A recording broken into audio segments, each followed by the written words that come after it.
This podcast is proudly brought to you by Paul's Strength Book, an app for everyone. For less than $2 a day, you can have full access to weight training programs, nutrition, recipes, macro calculators, video library, and you can also track all of your metrics including weight, measurements, strength, and performance. Search for Paul's Strength Book in all good app stores now.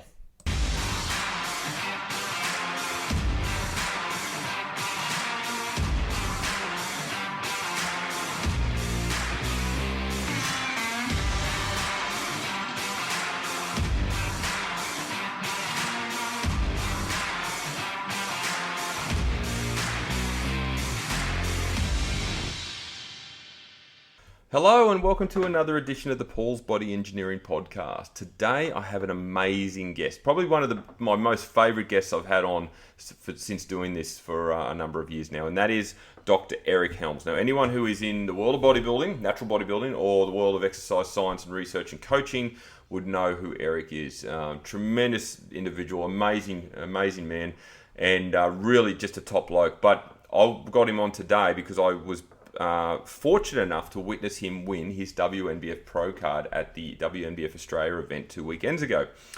Now, for anyone who doesn't know, Eric has been chasing that Pro card for 14 years, and it's a great story. So I wanted to get the Eric Helms story, and I certainly got that and more. So if you're into bodybuilding, if you're into exercise science, if you're a young teenager wanting to step into the world of natural bodybuilding or just get stronger and better, this podcast is for you. So without further ado, let's get on with it. All right. Well, I'd like to welcome Dr. Eric Helms to the podcast this morning, mate. How are you going? Man, I think I told you off air, you said you must be on cloud 9, and I said that's about 100 clouds below me. That is probably still an accurate depiction of where I'm at, man. And it's absolutely. And obviously you're referring to your recent WNBF Pro card win. And I was going to sort of save that till later, but we might as well segue straight into that because of the fact that you're on such a high. Do you think you're on such a high because it has taken you so long to get to this point, or do you think it's just because of the win itself and the gratitude towards that? I guess to rephrase the question, would you have been as excited and privileged had you won it, say, 2 years into your journey?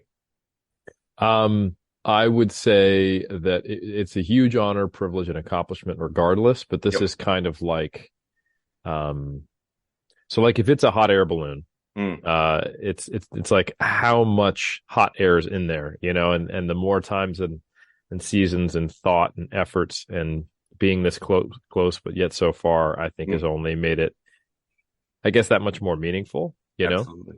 So, it's cliche, but the whole concept that the more times you fail at something, not that I necessarily want to frame it as failing. No. Or the more times you attempt something, that when you finally do succeed, it makes it that much more rich. Is probably the way I would frame it. So, the first competitive season where I was in the hunt for a pro card in the WNBF specifically was 2009, which was my second competitive season.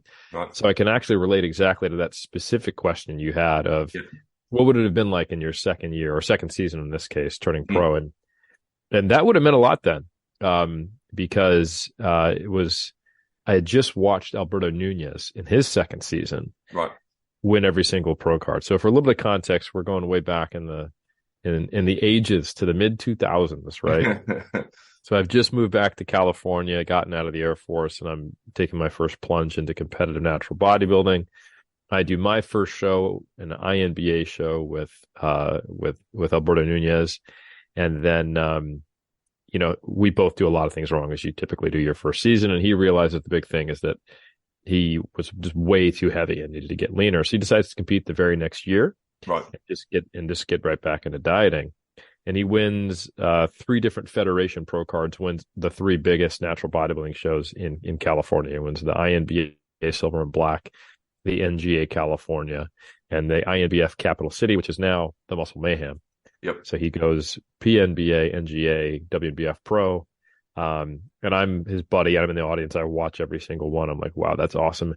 My turn next year. There you go. Motivated. Didn't exactly go that way for me. So at the INBA Silver and Black, I placed third. At the NGA California, I placed second.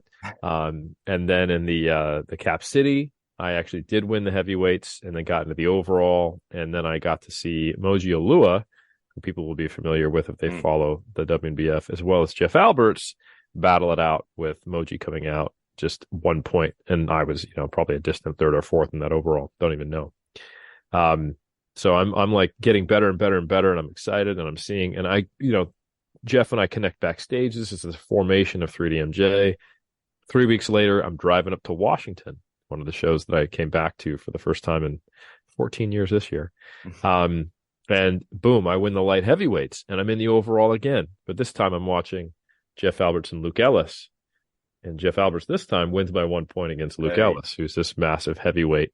Yep. And I'm, again, probably a distant third or fourth, but I'm like, hey, I got into 2 overalls. I'm right there. Yeah. And I'm like, Berto, listen, man, if I just get a little bit tighter, I think I can do this. And he's like, I think you can too. And there's a show September 30th. This was mid-August. The Leroy Perry show. It's a pro-am. First year it's happening, 2009, in my hometown of Sacramento, literally 15, 20 minutes from my house tops. And I'm like, all right, man, just another 4 weeks. We dig hard. I get shredded. First time I've ever had, fully striated glutes. I compete and I place second to the guy who ends up winning the overall, Scott Kluth. Shout out to him. And I think he actually came down from Washington, if I recall correctly, and won that and got his WNBF pro card. And I was like, damn.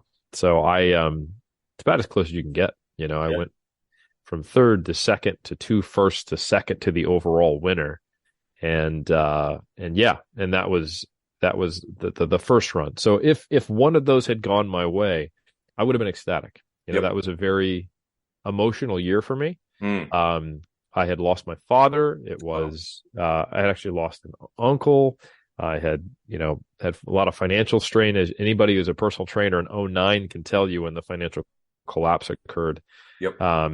I basically lost one job. There was this company called National Home Trainers that you'd drive around, train people in their home with the stuff you got in your trunk, and they would give you a cut. And they just stopped replying. So, you fulfill this contract. I did like 60 hours and then they just never paid me. Oh man. But I fulfilled the contract because the people had paid them. So they just ran with the money, and I'm nice. I didn't feel like people who paid. So I took the hit, Yep.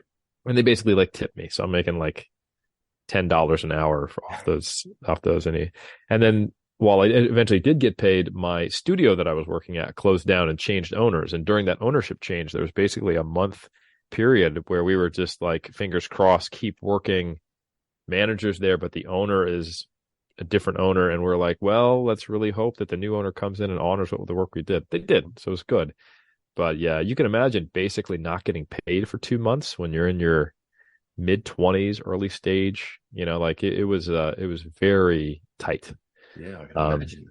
Yeah, tore my hamstring before my first competition. It was a very, very rough year. So like, I was kind of processing that grief, all that stuff that was going on, and just driving forward, and trying to form this thing called 3DMJ. And I'm like, and they're all pros, Jeff, Berto, Brad, all WNBF pros, and I'm like, I got to get my pro card, and yeah, I fell short. Yeah. So it was very disappointing, but at the same time, I also knew I wasn't at their level yet. So I just kept putting in the years, and then I took another run at it literally 10 years later in 2019, and I placed second in the Polynesian Muscle Mayhem.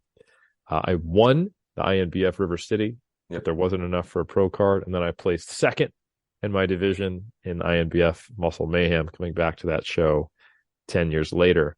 And then I just, and I was like, all right, so I'm not quite there yet. And the feedback I got was you need to be a little bigger. So I was like, all right, we're going to put in a few more years, end up being 4 because of COVID, which might have been a good thing for all I know. And I'll come back when I'm 40, and we'll see if all that specific work on my delts and lats actually made the skinny frame look a little wider. And man, this year even started out the same way. I won the New Zealand show. Yep. Where we first met. Yep. Person, at least, I think. And And they were like, yeah, the show was a little bit too small, and the panel thinks if you were a little bit tighter that we could have awarded you the pro card. And then I placed second to the overall winner. And the next weekend, when I went out back to the California to do Battle of the Bay, so it was starting to be this whole like I'm bridesmaid again. But I put my head down and kept working, and eventually the Australia show went my way barely. I got the second pro card. You did. So Yeah. No, that was awesome to watch. Knocked my toe over the line, man. Yeah. Well, hey, mate, that's all it takes, right? It doesn't matter if you win by 100 meters or a centimeter. It's a win's a win. Do you I'll take the centimeter? Yeah, yeah. So given that you were obviously, as you put it, bridesmaid multiple times, was there any moment within that period that you sort of went, nah, this isn't just going to be my way, or that spurred you on to just continue on the journey and go, no, I'm going to keep trying. I think that's a complex question. And I think the one thing I've realized is, and something I think it's probably I got from coaching, is that your emotional state is a transient one. And one of the things that we always coach our athletes to do is to not buy into the narrative that's attached to your emotions in the moment. Mm-hmm. And especially don't make large decisions based upon where you're at emotionally during contest prep.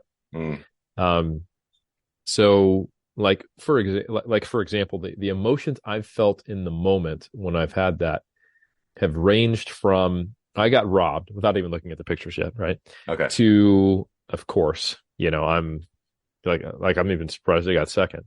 To that's exactly how I thought that went. And then that has either been motivating or demotivating. And you just have to let go of that. And I would say the fortunate thing for me, is that the entire philosophy that I was developing as I was also going for my pro card in 2009 was surrounded by 3D Muscle Journey. So I think a very, very good thing for me was that I saw in 2009 Jeff Alberts get his pro status in the NGA and the WNBF. And that's relevant because Jeff had been in the hunt, arguably, and he would tell you this, too focused on getting his pro card the past, decade of competing. And he had some bitter defeats, losing by a point, feeling like it was politics, traveling, out of state, and then and not even having anybody with him, just him alone in the hotel room, focused on the pro card, like, the competitor's mindset. And he actually had thought he'd retired in 2006. He took 3 years off competing. Like, screw this, And he realized that he was missing a piece of himself, that he really expressed himself as a bodybuilder as part of his identity.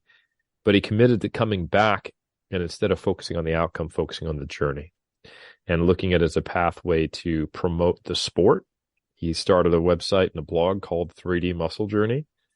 He had what's called the Natural Movement, and he interviewed other bodybuilders. So this is old school. Like, he had, Lane Norton, when he was just kind of known as a person on the forums. He interviewed me. He interviewed Berto. He interviewed Brad. And this was before we were a collective. Yep. That's kind of how we got to know each other. And he had a bunch of the other kind of decently well-known natural bodybuilders on his website as interviews.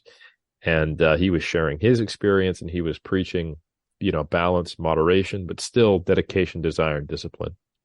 So, and that kind of expressive journey focused, like it's about the process and you don't have control over where the chips fall. You just bring your best version of yourself. That was being ingrained in me simultaneously as I was also in the hunt and very seriously did want to win. And I think that is something you have to do in bodybuilding if you want to be sustained, if you want to sustain a career in it, because it is such a subjective sport. And it's not only just subjective, but even if you have like a good panel who really knows how to follow the judging criteria, even though that might be super consistent, let's say, hypothetically, judges always get it right. We know they don't. And what is right anyway? Yeah. But let's say there was an objective truth for bodybuilding judging and they always got it right. That is colored even more so by who shows up on the day, right? Because it's not you compared to it's not just you versus the criteria. It's you in relation to the other people on the stage for the criteria. Exactly. So this season was a bit of a mind F for me because I went from winning a show, placing second, to placing third in the successive 3 shows that I did before the Australia show 2 weeks after that. Yet my physique improved each week. So I'm getting better, but my placing is getting worse. And it's like, what the fuck's going on? So I guess the long and the short of it is that I have always been able to just put my head down and focus on becoming a better version of me and using bodybuilding to express myself and connecting to it in deeper and deeper ways over time. It became my vocation. It became my intellectual pursuit. It became the way I express myself artistically. It became the pathway to me becoming a more, I would say, just evolved human, learning that I had greater self-efficacy and I could do hard things in life. I don't think I would I wouldn't have a PhD without bodybuilding. I wouldn't thought I was capable of it. Yep. I think I became a better husband because my first season, I was a pretty shitty husband with bodybuilding. And then I was challenged to get that feedback and be like, listen, this was kind of crap, Eric, from my wife, Barb. And then me going, wow, I really need to think about how my decisions are impacting others. Yep. From that point on, prep was an opportunity to expose my own character flaws because I'm under so much stress, identify them, trace it back, and then work on it. Love that. So, yeah, it's become a transformative experience in many ways. So I think regardless of whether I get the pro card or not, I would bodybuild forever. Okay. But that doesn't mean I didn't want the pro card back. Of course. And I think that's the reason why I never, to go back to your original question, I would never let a loss discourage me and go, screw it, I shouldn't be in the hunt for this. I'm not going to compete. Yep. Because the actual prep process and getting shredded, not just recreational bodybuilding where, maybe you do a summer cut to look good, but you're not getting to 5% body fat. No. That's why I would keep getting on stage because it's a vehicle for that transformative experience and seeing if I can bring my best and seeing if I've improved as an advanced lifter. And having to do it to a schedule that I don't have control over to kind of test my mettle, if you will. I think that process is something that I would keep doing regardless. And then the cherry on top, granted, it can be a pretty big cherry when you let your competitive nature come out for myself, is the pro card. And I did that in 2019. I kind of went into it with the mindset of, you know what? I do this for a lot of other reasons, but let's really lean into, I think I'm good enough now. I took 8 years off competing for my graduate work. I know I've improved my physique, and I couldn't believe what I looked like in 2019. And then in 2019 to 2023, I actually made some only marginal improvements in my physique, but I think they were targeted and very important, like delt mass and lat width that had a disproportionate effect on my presentation as a bodybuilder that really were, I think, the linchpin of why I was able to turn pro this year. They kind of completed my physique, in my opinion. Okay. But anyway, all that is to say, definitely was discouraged. And I think if I had been only or primarily focused on getting a pro card, or if I didn't have a deeper connection to the sport, I might have given up. And that's why I think it's so important that people make sure they have a solid basis of intrinsic motivation as a competitor before they really put a lot of energy, focus, and drive towards something extrinsic like a pro card. Yeah, absolutely. I couldn't agree more with that. Because, just a bit of a side question, but do you coach yourself, or do you just get reference from one of the other 3DMJ guys to just double check things for you? Yeah, it's collaborative, and I would say that the amount of collaboration increases during prep. Yep. In the off season, I'm pretty much purely self-coached. Yep. And especially for powerlifting and things like that, I've definitely outsourced it. Like when I was competing in Olympic weightlifting, or when I took a little stint for strongman, I worked with people who had more experience than I did. Sure. But obviously in the off season, I get some feedback from the guys every now and again. These are my colleagues, and it'd be foolish not to. But during prep, I actually go, hey, Berto, I want to check in on a regular basis. What do you think? Here's what I'm thinking. And I would say that he coaches me just like he would any other veteran bodybuilder, where it's a little more focused on the outcomes versus the X's and O's. so that I have the autonomy to leverage my experience and personal knowledge, and the flexibility to auto-regulate, because I'm very aware of my biofeedback. Yep. But also I'm very aware of my decreasing level of objectivity. That's what I was going to ask about. Yeah. Which is huge. It Yep. doesn't matter what level of knowledge you have or level of it doesn't matter what level of experience you have, but it doesn't matter what level of knowledge you have. You're not going to be able to apply that to yourself. Just like a doctor is ethically obligated to not perform surgery on a loved one because they're emotionally connected to them and it clouds their judgment. Imagine trying to perform surgery on yourself. Who are you more emotionally connected to? And logistics aside, obviously, but like if you could clone yourself, put you on the table, So I've always been intensely aware of that. Okay. And I think I benefit greatly from having Berto in my corner. While we're making a lot of the same decisions early on in prep, there was a point maybe 3 or 4 months in where I would have pushed harder. And he said, I actually think we need to pull back a little bit. Okay. And I kept making progress. And then there was another point where that happened later in prep. So, that's 2 adjustments that I wouldn't have otherwise needed to make, where I'm like on lower calories and higher step count than needed, which is really just a recipe for unnecessary muscle loss, or getting lean too early and tapping out before Worlds, or just having that slightly filmy, can't fill out look that we've all seen in someone who is, well dieted, but it just starts to fall off at the edge. And I think I'm holding on pretty well this season because, at least in part, because of those calls by Berto. Yeah. Okay. Oh, that's good to know. I guess, the reason I asked is because obviously, you can be as impartial as you can be, but we've all been in the depths of prep and know how irrational you can become. And obviously, then there's the side project of food focus and satiation issues and all those sorts of things. So you can obviously make, I guess, improper decisions based on just the emotion at the time. So yeah, that's really interesting to get that I guess second opinion or from someone you trust as well. Yeah. And I'm a lot of coaches, and I can tell you this from experience, are really shitty athletes because they can't not view things from the here's what I think I should do. Right. For whatever reason, I think Berto would agree with this. He's told me. I mean, I don't think he's just blowing smoke up my ass, but I think I'm a pretty damn good athlete. I flip a switch, and if it's someone I trust, which is a high bar, I'll be honest, I'm a control freak, but I implicitly trust Berto because I've seen him for years get it right and do things with athletes and understand and work in with that person's psychology. He's very good at reading people, very emotionally intelligent. And he also knows his shit, right? Yeah. And it's my job to make sure that our guys know their shit. So I know that they know that I know their shit, right?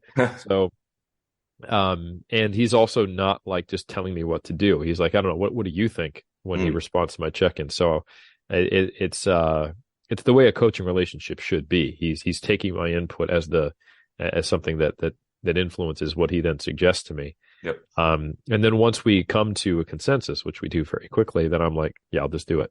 Yep. So yeah. And he always gives me insights. Like, here's what I think I'm seeing with your personality. Like you trend towards overdoing it. If I leave you to your own devices, you're going to get a few more steps. You're going to be overestimating your calories, things like that.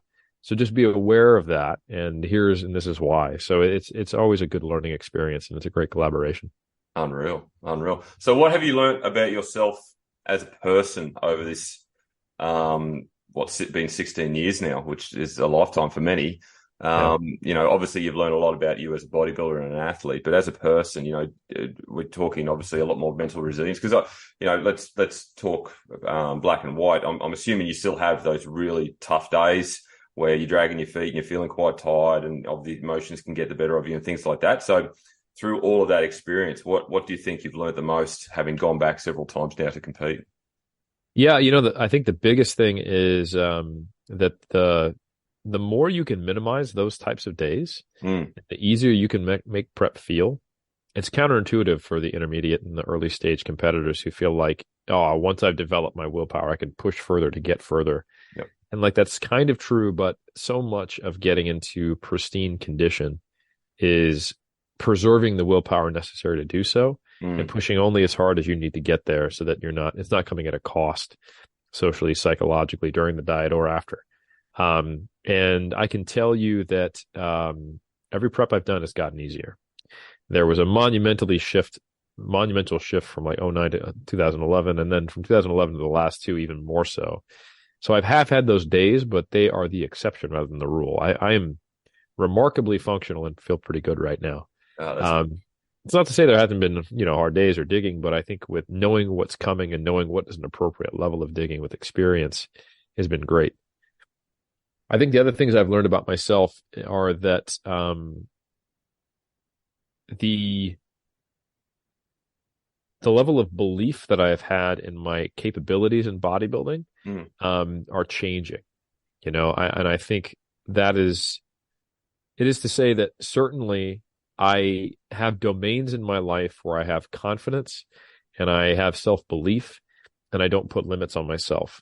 I would say academically, intellectually, I've accumulated enough wins and stepped up. And this is not always the case, mind you. I didn't think I was someone who would, be capable of getting a doctorate, have the drive or the intelligence, as a young man.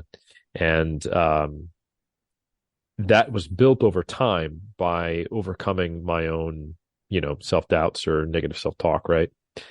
And I think for bodybuilding, that is also now the case, but I had to kind of just shelf expectations and just simply put my head down and put in the work, because I knew that I didn't have the self-belief, and that if I listened to that voice or thought about it too much, it would actually get in the way of me doing the work I needed to do. It's kind of a, there's a self-fulfilling prophecy, there'd be like a self-defeating prophecy. Like, I don't think I have what it takes. So then, how often do we see that in life as coaches or? Oh, absolutely. Right? Like, what's the point? I'm not good enough, so I won't work hard enough to see if I'm good enough. Yep.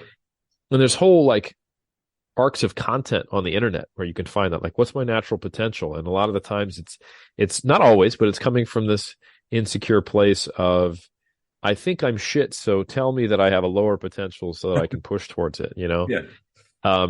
And like, I'm not saying that's negative content. You don't want to be like, hey man, I'm going to get as big as Jay Cutler. Like, you want to have realistic expectations, Of course. but at the same time, you don't want to set yourself up to sell yourself short. And I was aware of that, and I was like, I'm not going to do that. You know what? I've committed to this bodybuilding thing. I'm going to take it as far as I possibly can, and I'm going to fill my cup. And I almost saw it as a negative to think about how my cup would stack up against other cups. Yeah, wow. And I think to some degree that was very facilitated for me. And I think for people with similar self-doubts, even when you're competing, thinking about how you stack up against others in an individual sport can be a negative, right? Because ultimately in track and field, whether you're trying to jump, run, or in powerlifting, when you're trying to squat, bench, and deadlift, Olympic weightlifting, or in bodybuilding, there is no defense. If you get the strongest you could be, that's no different to trying to be stronger than other people, ultimately, because you can't do anything about it, right? Yep. So you don't get to walk up and kick them in the leg. It's not boxing or something like that. Yeah. So, but I think that can be something that you tap into, that motivates you, that can get you through hard workouts, but only for people who that doesn't discourage them. And for me, I knew it was a mixed bag. I've had moments of time where I've surprised myself and been like, I'm ready to go in the hunt. Like 2019 was, I think, the first year where I was like, shit, I think I'm a pretty good bodybuilder. Yeah, let me go after this shit. But that took me till my fourth season. I'd competed in 07, 09, 2011. I'd actually gotten a PNBA pro qualification, but I still didn't have the ability to look at myself and go, I'm a pretty good bodybuilder. I thought like, I'm getting by on the fact that I'm shredded. I have okay symmetry, but I am small and I don't have good structure. So, and I'm a good poser. So if I sneak in and I do things right and I outwork people, I can do all right. And in 2019, I was like, okay, maybe I'm not the whitest, but I am kind of pretty. Like, I'm like this is, I got some aesthetics here. Yeah. Like, let me lean into that. I did the Frank Zane shoot and I was like, oh shit. Yeah. Like, am I actually a decent bodybuilder? But I didn't believe it yet. And, so the biggest thing I learned about myself is that I have to accumulate wins and really convince myself that I'm capable of something. And then once I have, that is where I really actually start to excel. In academia, for example, I remember when it ticked over and I went, shit, I'm actually pretty smart. And then all of a sudden I saw my career explode. So to some degree, I'm actually really excited about what this season has done for my self-confidence, because I really think now it's going to motivate me to have a next level set of progress from a psychological perspective. Mm-hmm. I'm hoping to have a second 20s in my 40s. How good. And I know that sounds unrealistic, and it's not like I haven't been busting my ass and trying and grinding myself in the dust. And, I've had like hip surgeries and bicep tears. It's not like I haven't been trying, but I think there's something intangible about the level of motivation you get when you have self-belief that stacks those chips. And I'm not saying it's going to happen overnight, but I do think my mid-40s, I'm going to maybe even surprise myself again and potentially other people with what I'm able to accomplish physique-wise. And I think that, yeah, you asked me how has this changed me as a person? I'm talking about my physique, but really that is a symbol for what does self-belief and self-efficacy do for people, I think. Absolutely. Great answer. I love that.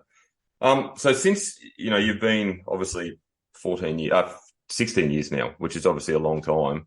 Yeah. We've seen the sport grow incredibly fast over that period. And in particular, probably the last 10, kids are starting younger, the teenagers are getting into the gym, which is great, from a health and fitness perspective.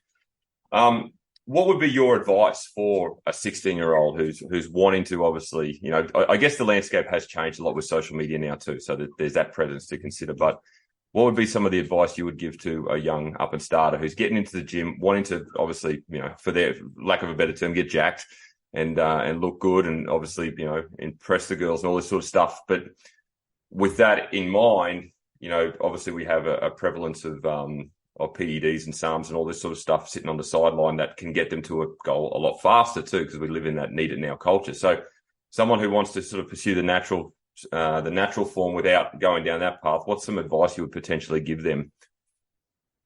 Absolutely. That's a great question.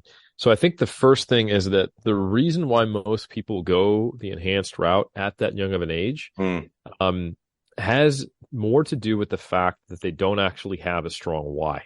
They are very, very outcome focused, and they think that getting to this vision of what their physique will look like will have some significant impact and change upon their self-worth, their social worth, their place in the world, and it'll make them potentially, however they're negatively feeling about themselves, become positive.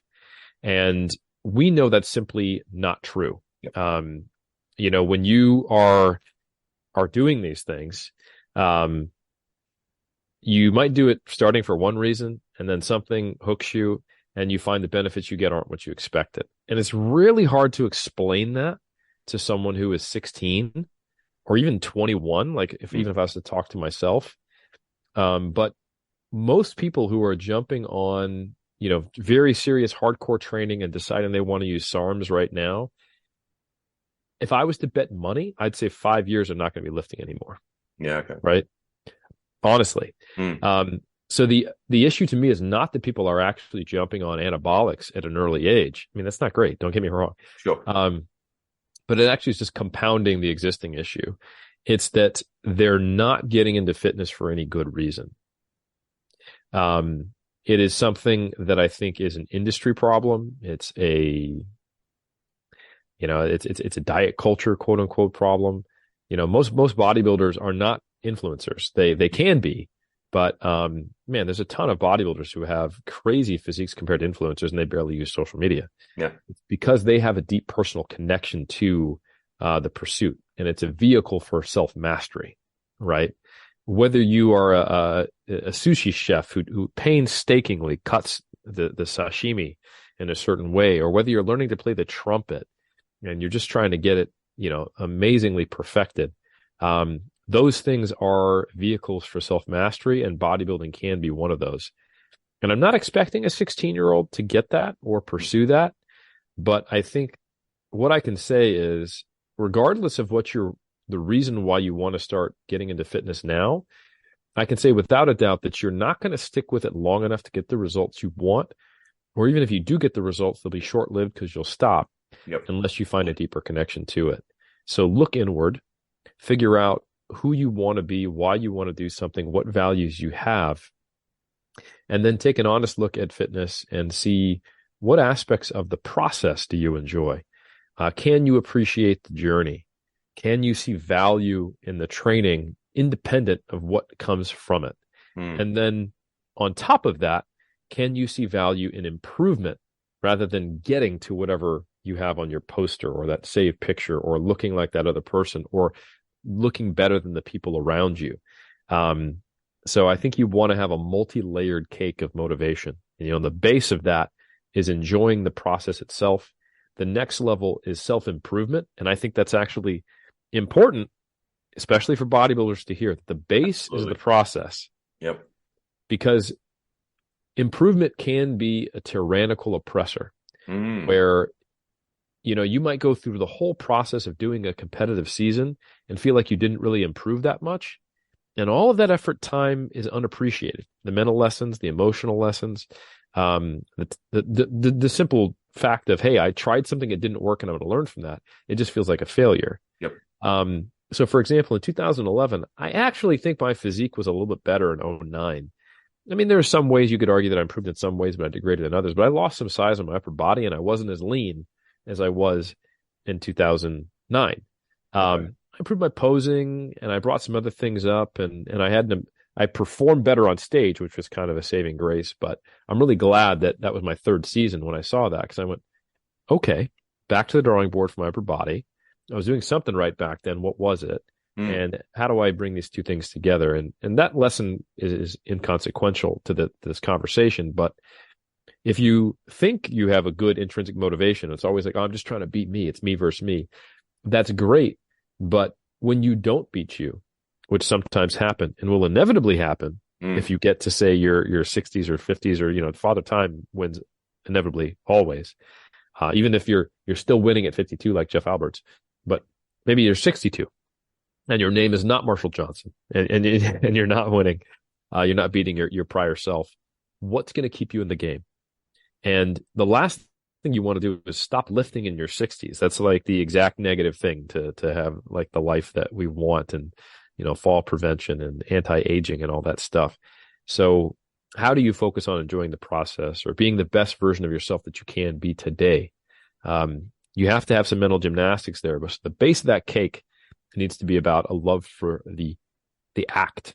Like this is an ascetic, not aesthetic process. This is a practice. This is the same thing that a monk does. He gets up and meditates. The same thing that, someone who does archery does when they focus and they concentrate and they enjoy it. And they're enjoying it before they even release the arrow to see if it hits the bullseye, right? A martial artist going through their kata, not necessarily winning a competition or a fight, but going, this is my discipline. You want to get to that with fitness, health, your lifestyle. And then the next layer, like I said, for as long as you can, try to beat yourself. You try to beat you. And then the very top layer, the smallest part, the part of the cake that some people don't even like that much, the frosting, it's a little too fake tasting, the cherry that's, maybe it's a little too sweet. That should be the pro card. Yeah, you can enjoy it. You can chase it, or, a pro win or whatever competitive outcome. And the reality is the vast majority of competitors don't even get to have that. And I think that's something we forget. Sometimes I've talked to world champions in powerlifting and bodybuilding. I've coached them and they say things like, I don't really get the point of competing in the Masters, or I don't get the point of doing this for people who are placing 10th. Like they can't relate to that. Yep. And they're vulnerable. Their motivation is vulnerable. They just happen to be so genetically gifted or even, psychologically gifted or talented. They have the things that they haven't really had to think about that are in place so that when they started competing, they were in the elite. And there is an advantage to being the draft horse, not being the purebred, to being good enough to where you can eventually become someone who gets a pro card or who places really well. But you spend a lot of time getting thirds and seconds and And even me, like I'm sitting here complaining about seconds and thirds, and there's plenty of bodybuilders who are like, fuck, Eric, I would love to win my class. I haven't done that ever, Yeah. So, but you lose your perspective, Yeah. and, I think I have shitty genetics. And I've also heard people who've won world titles say, I think I have shitty genetics. And they're just comparing themselves to, the person who has slightly better genetics, who's always there. Mm. So I think it's really important not to let those external comparisons, even when you care about them and you're trying to win, take over too much, or you're giving up power. The easiest thing to do is blame the judges, or say that it was out of your hands, or say that it was some extrinsic factor that didn't allow you to place well. And that makes you feel better in the moment, but it takes away your ability to have agency and say, well, what could I have done differently? So I think it's just important to remind ourselves that if you're doing even decently well, you're placing top 3 in a 8-person class, you've been fighting for years to get your pro card, can't get it. Well, how do you think the person in 4th feels, or 5th, or 6th, or 7th, or 8th? Good point. Yeah. And they're just as much as part of this community. They're just as much our brothers and sisters as anybody else. We respect them, right? It's about effort in our community. It's about consistency. It's about showing up. Yeah, we give a lot of accolades to the winners, but many times the people who are standing on top of the podium in the professional division with a gold medal around their neck are trying just as, and sometimes maybe not as hard, as someone who's placing 8th in an amateur local show. Mm. And their efforts produce different outcomes. And I think it's okay to celebrate winners. We should. And those amazing specimens of people are very motivating. They tell us what humanity's pinnacle can be. But ultimately, the thing we need to celebrate the most and encourage is the effort that leads to it, not the thing you get when you've put in the effort. Because there's something worth it. And I really hope people who are placing 5th and 4th and 3rd and 8th keep going and it can find the rewards from it, somewhat independent of placing, and let the placing and the chips fall where they may. Mm. So I think all that is to say, for the young 16-year-old, the first person getting into it, you need to have a deep personal connection to this thing we call lifting or bodybuilding, or you're probably not going to be doing it 5 years from now. Yeah.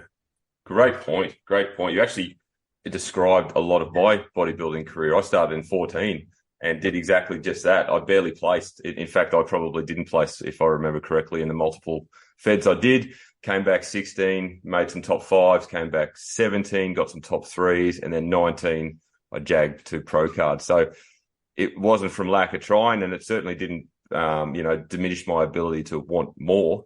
But you just have to subjectively look at yourself, take the feedback on board, and get better, and put in the effort to get better. And I think that's what everyone should aspire to do. You said it perfectly. And from the competitor's mindset, that's exactly what you do. You use your lower placings to learn what you need to do to place higher. Yep.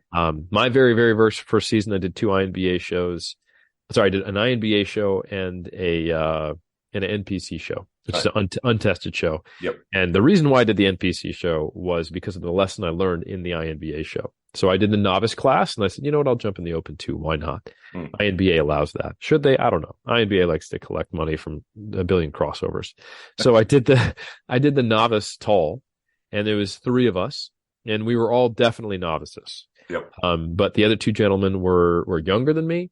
And I could just tell they didn't quite know what do you need to do to look good on stage. I'm not sure they fully dieted enough, but nonetheless, I won the novice tall class. I'm like, oh shit, I'm awesome. Yeah. Not really having a gauge of where I stood or where not. And then 20 minutes later, I jump in the open and I place 4 out of 4. Right. I go to place 3rd. And so I had this whiplash effect and honestly, I look back at the pictures and I realized, oh, I'm bad. Right? Like I'm not very good, but I won that novice class just because none of us were that good, and somebody has to be 1st, 2nd, or 3rd, right? Yeah. But I had spilled over. My color wasn't dark enough. I was posing terribly, and I didn't have great symmetry. I was basically lacking a back, and I made it all worse with the way I was posing, and I had also like oiled myself up too much. I just kind of looked like this yellow, skinny oil spill. So I realized that despite the fact that I won the novice, I wasn't any more proud of that then placing fourth in the Open. I was like, I didn't represent myself well, even not even to the best that I could right now. I messed up the game day. It's like, all right, next week I'm jumping in the NPC Contra Costa with 23 other novice middleweights, and I don't care how I place. Half of these guys are probably, not drug free, even in the novice class. And what I'm going to do is get my color right. I'm going to fix my posing. I'm going to fix my peak. And if you find any pictures of me from my '07 season, there's a few out there. They're probably from the NPC Contra Costa, where I placed 16th along with 6 other middleweights, which just means it did not finish. Not where I won my novice class the week prior in a natural show, because I posed better, I peaked better. And that was the best I could have been in '07 with the level of skill and knowledge I had with a week to correct. And I was proud of those pictures. I was proud of that show. That made me feel complete that season. If I had just done the novice class and not jumped in the Open, I guarantee you I would be a far worse bodybuilder today because I didn't have that last placing and the ability to look back. I would have been too focused as a young man who's too focused on winning in '07. If I just went in, won my novice class, my expectation when I went back in '09 was now I win the Open class. Yeah, right. But I wouldn't have made the necessary corrections. I wouldn't have been honest with myself. And it would have been like, the glass jaw boxer who wins his first fight, thinks he's a badass, gets knocked out, and he's never the same and doesn't fight aggressively. Yep. So I'm really grateful that I just made that, decision to jump into the Open as well and got humbled. And then I bought the show picks, and I was like, oh my God, not even the professional photographers can make this look good. Yeah. What slide into a moment. Yeah. Yeah. So I think that was really key. And you probably had a lot more maturity going into it, that mindset. I had to have that forced upon me through that experience. I didn't go into it thinking, you know what, it's my first season. We'll see how we do. Yep. I went into it in '07. I even said to my wife, you know what, if I can't be Mr. Natural Olympia, I don't know if I'd keep lifting. So early on, I had this very, very, I had a, upside down cake, and I was probably overly confident. I thought I was, because I had really good newbie gains. I put on a lot of muscle immediately, but I didn't have any concept of how much of a dog and pony show based upon structure that bodybuilding can be. Yep. And I didn't have any concept of, the difference between being the biggest guy in your local gym or having the strongest deadlift and then being Mr. Natural Olympia, like Philip Ricardo Jr. There's levels to this shit. So with experience, I think I probably erred too far in the other direction. I went from overconfident to maybe too insecure. But I managed that through what I talked about earlier, and it paid off. And now I think I'm probably finally calibrated to where I should be. And I don't have these emotional hangups or narratives around it. I'm just ready to put in the work. And I feel like I proved to myself that I've earned my spot and the right to say, hey, I'm in a gun to be a competitive pro, and we'll see where the chips fall. Honestly, I don't think I'm going to be a world champion, but I would be damn proud to place top 5 at Worlds one day or to place top 3 at a pro show. Yep. And honestly, that's the stars. Yep. Cliche as it is, I'm going to shoot for the stars. If I land on the moon, hey, if I get top 10 at Worlds, like 10th, and that's the best I ever do, so long as there's more than 10 in that class, then I'll be a happy man. And honestly, I'd be a happy man if I don't do any damage in the pros, because I did not think I would even get here. Okay. I'm honest with you, Paul. Fair call. Okay. No, I appreciate that. So, all right, that's a good segue into the next question, and I will start to round this up just so I don't chew up too much of your time. But can you take me into the moment that they announced you as the the pro card winner 2 weekends ago? So obviously you picked up your Masters pro card first, won that, and then you came out with Lawrence as a second look between you and him in regards to, we potentially want to give another pro card here. They obviously did the rounds, and then your name was announced. Now you had a moment on stage, and obviously several moments afterwards. But can you take us into just the emotion? And did you flash back over your career, or did you just feel heavily overwhelmed? Because obviously, for 14 years you've been chasing this dream. Yeah, man, and I think I got little glimpses of it throughout the whole day, where I became aware of the possibility, and it was kind of like, was it Doctor Strange seeing all the potential things, and then it narrows down to what's going to happen. So the first thing that was really interesting is I thought, okay, they're going to have a Class A, Class B.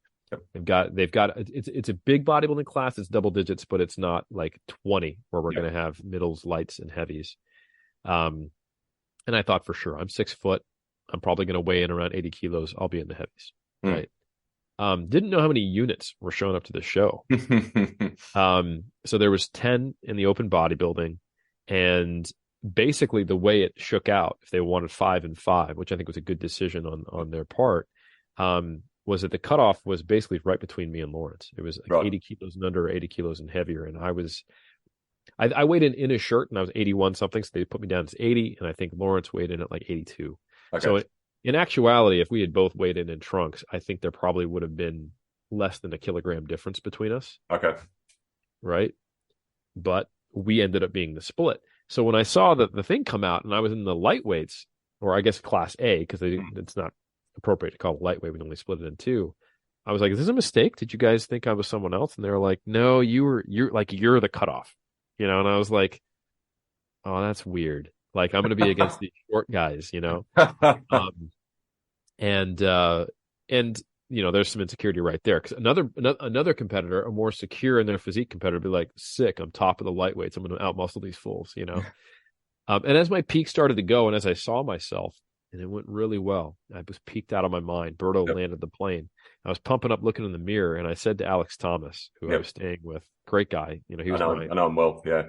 He's the man. Yeah. I was like, I walked over to him and I was like, I don't want to sound arrogant, but like, this is the best I've ever looked. I can't believe that's me in the mirror. Like, I am peaked out of my mind, man. And even in like the not great lighting, because we were kind of like half outside, I was like, I could see the quad separation. My delts were sticking out further. And I went into that class very confident. So that was the first thing I saw. The next thing I saw was that, okay, I'm going to do the Masters. I'm going to jump in, see what you think. And for those who don't know, so the way WNBF New Zealand and WNBF Australia are going, because they're new federations, is there's a bit of, like the way it is in the States and in many other established countries, is it's simple.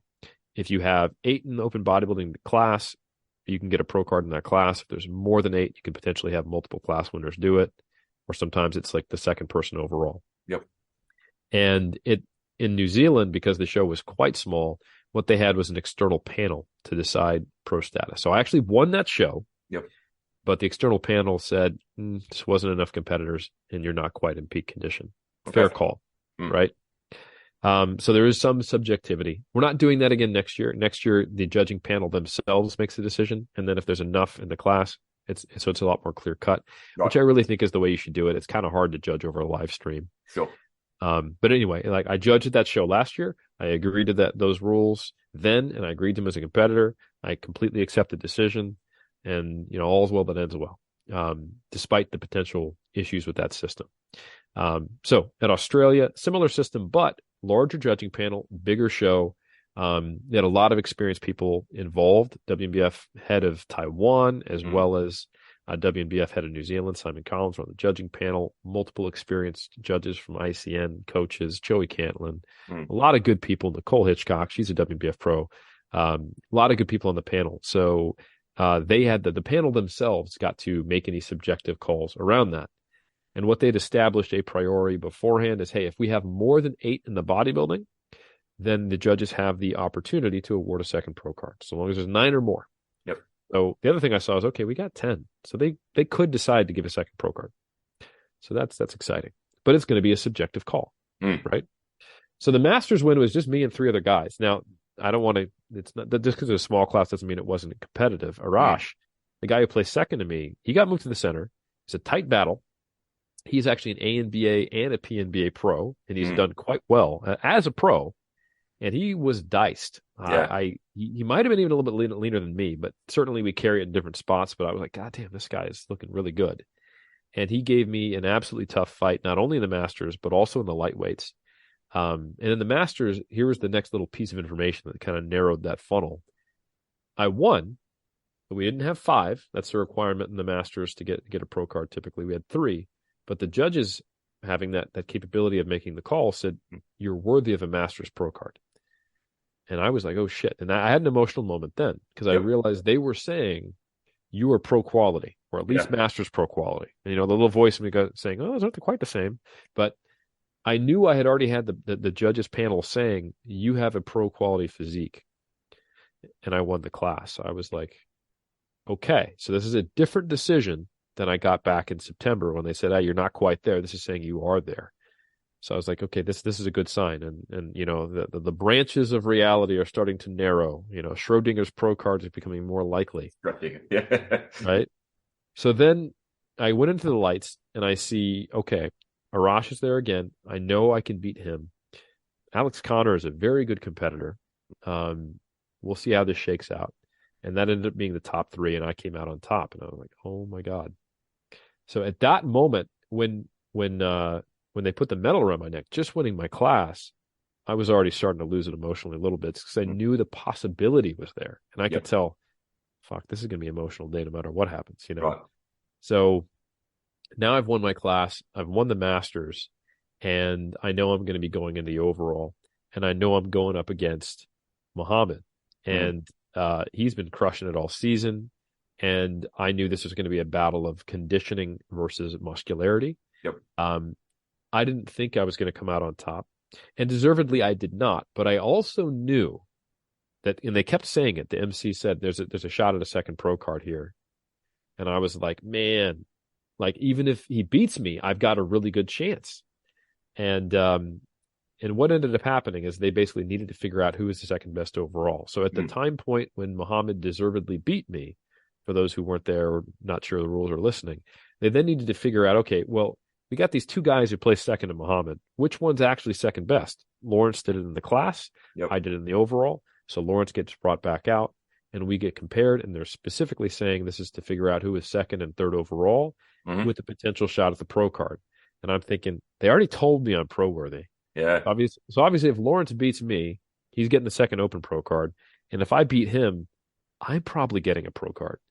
So I was already emotional. Right. And as soon as they gave Lawrence the bronze, and that was a tight fight, that was a good battle. We have different strengths and weaknesses. And I think it was an honor to have him be, the final boss for me. Yeah.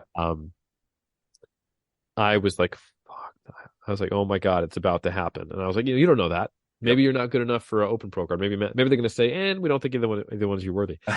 But I knew like 95% chance based upon all the things that had happened that they even made the comparison. Because that means they probably thought we were both pro worthy. They just need to figure out which one of us was better on the day. And Lawrence, if you're listening, that is what that means. I think if you'd beat me, you'd be a pro right now. So anyway, I was just barely trying to keep it together because I knew that if I couldn't keep it together enough, I would have the tear streaks while I'm trying to wear my medal, and then I'd be like emblazoned as the crying, guy with the silver medal around his neck. The inaugural show, crying bodybuilder. Exactly, crying Eric Jordan. So but I did cry on stage, and it was I got myself together enough. And to answer your question, what did I feel? What did I think of? I felt the weight of 14 years, but I didn't cognitively flash through it or think through it. It was just kind of like this wave of emotion. Yeah, wow. And then I got off stage. I didn't run, but I was tempted to because I needed to get the hell out of there and feel. And this is funny. And I went to the first bathroom that I saw, which backstage is right there in the pump up area above the steps. Not thinking about the fact that it's closed off and has a little red tape around it and why, but that's the drug testing bathroom. And you're not supposed to go in there because, you could supposedly plant urine or tamper or something like that. Yeah. And I'm bawling my eyes out. I'm not even kidding. Like ugly cry in the bathroom. Just letting the full weight of the emotions hit me and having a moment. And my wife had literally arrived a few minutes, or she arrived a few minutes after I'd won my class, because she had to come right from the airport to there. And she was trying to find me. So, she knocks on the bathroom and I let her in and we have a moment, and I don't hug her because she'd be brown in a second. So now we've got 2 people in the bathroom, one of whom needs to be drug tested in the drug testing bathroom, probably breaking some rules. By saying this, I'm probably going to get my pro card revoked. And I hear, a sweet knock from one of the awesome, people who are the expediters, like, excuse me, Dr. Helms. And I'm like, yes, what's up? And like, you can't be in there. It's a drug testing bathroom. I'm like, oh shit, I'm so sorry. So I leave, so, but it was a series of just, I just couldn't control myself, and then I'm crying in front of Daniel Chappelle, who's also kindly helping me with Alex Thomas backstage. And, another thing I should say is just how much this can mean to people is that Muhammad, this is his second season.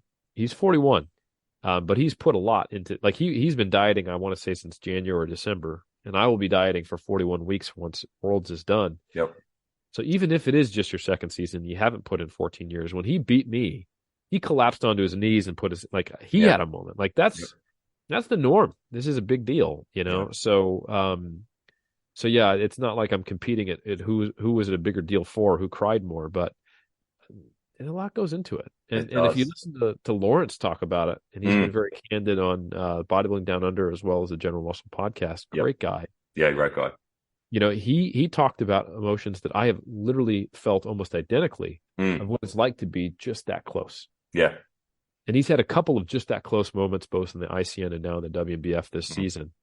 And he is that close too. I relate. I had those moments in 2019 and 2009, and they're hard, but they will absolutely make the victory that much sweeter when it does happen. Oh, absolutely. Well, he's 23 too. He's got a lifetime of bodybuilding in front of him too, and good bodybuilding too. Like, yeah, absolutely, yeah. No, and I think honestly, he's going to get there earlier than me, and he's going to be more competitive when he gets there.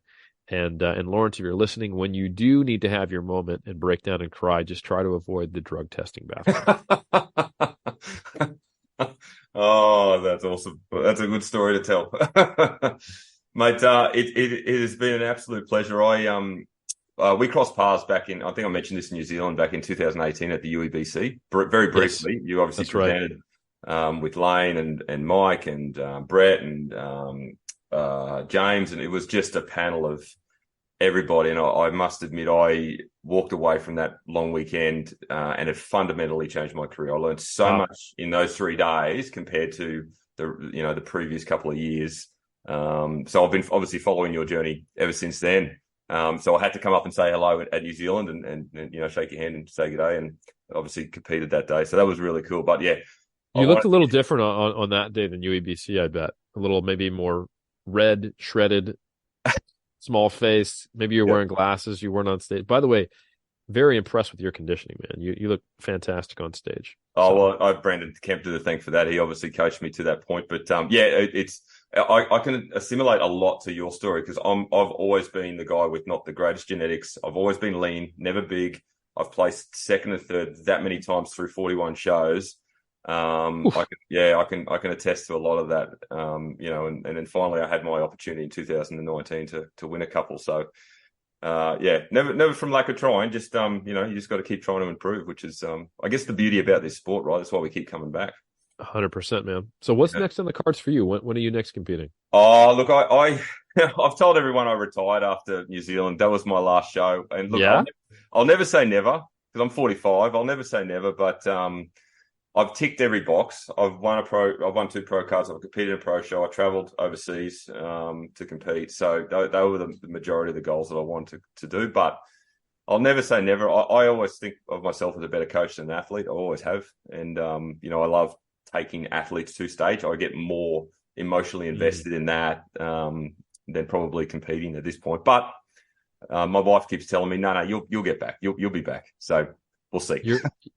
And how long have you been married? We've been together 10 years, married nearly 6. Yeah, she's known you for a decade like that. I think she's probably right. If I had to place my bet, like, are you retired or not? I'm going with wifey's opinion. Yeah, you're probably right. I might have to reach out to you to coach me.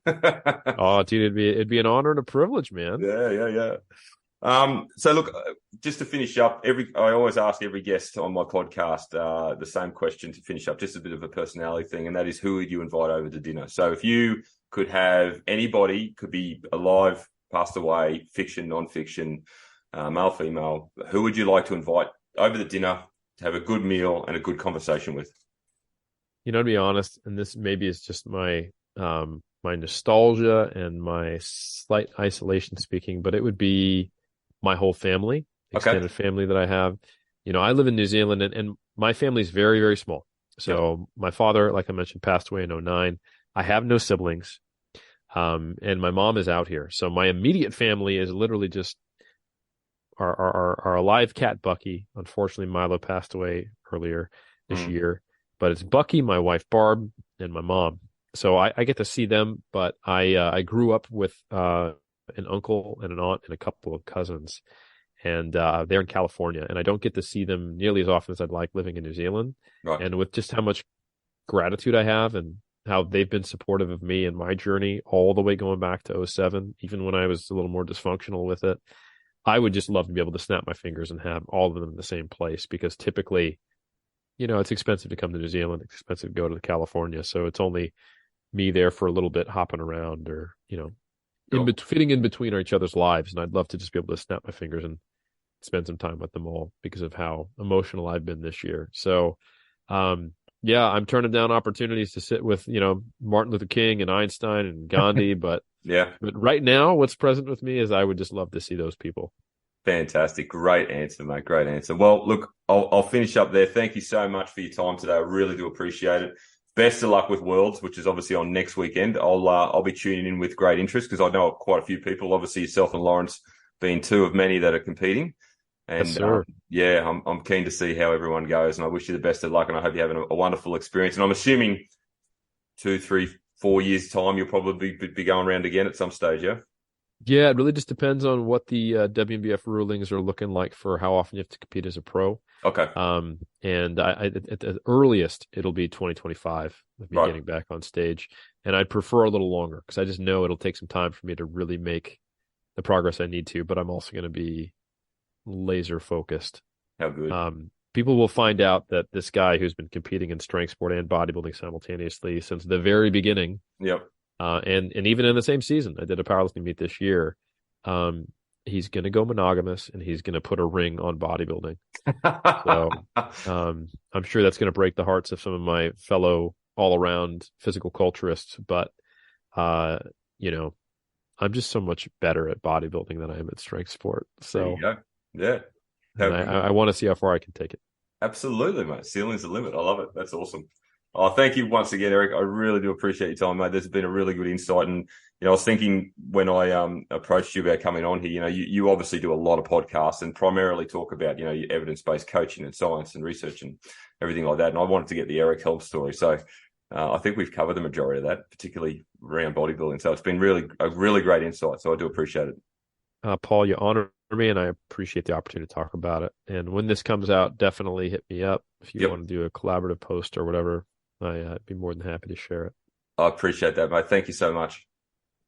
You got it, brother. Wow, that was amazing, and I really do appreciate Eric giving up his time. He's obviously in the depths of his prep with WNBF Worlds just around the corner. So what a great insight into someone who has been competing for 16 years and chasing that dream of a WNBF pro card for 14 years. Just shows that it's never too late, you're never too old, and as long as you show will, fight, determination, and consistency, anything is possible. So once again, big shout out to Dr. Eric Helms. I really do appreciate it. So if you've enjoyed this podcast, please screenshot and share it on your stories. Tag myself at Paul's Body Engineering. Of course, tag Eric as well at Eric Helms 3DMJ. Now, if you're interested in any of my coaching services, please jump on paulsbodyengineering.com. But as I say to every client, every single day, have a great day.